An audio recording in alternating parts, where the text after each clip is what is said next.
Vrasja e vëllezërve Lavdimir dhe Gramos Kurtaj nga fshati Kurjan në bashkinë Roskovec, ndodhur rreth një vit më parë, është zbardhur dhe hetimet kanë përfunduar ditën e sotme.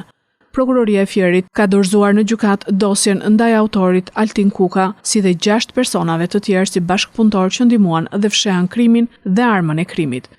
Pak para krimit, djali i autorit, Ervis Kukaj, ka patur një konflikt fizik me djemtë e Gramos Kurtaj dhe ka qelluar me pistolet drejt tyre. Pas komunikimit telefonik, dy vëllezërit Ervis Kukaj dhe Maruis Kukaj janë takuar dhe ky i fundit i ka treguar ngjarjen. Armën e zjarrit automatik luftarak i modelit 56, me të cilën Altin Kukaj ka qelluar viktimat, Ervis Kukaj e kishte lënë në kasollen për bri Pularis me qëllim për ta marrë më vonë e Mauris Kukaj. Ky i fundit, pasi ka marrë armën e zjarrit, automatikun luftarak ka shkuar në vendin ku ndodheshin viktimat, ka frenuar menjëherë para lokalit të tyre, ka marrë armën dhe ka mbushur karikatorin e saj, duke nxitur babain e tij të qellonte me breshëri drejt tyre.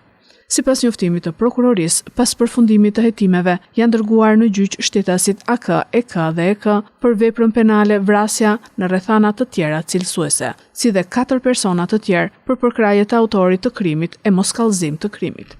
Në përfundim të hetimeve mbi procedimin penal numër 1375 të vitit 2024, u provua se të pandehurit AK, EK, EK në bashkëpunim me njëri tjetrin kanë kryer vrasjen e shtetasve GK e LK.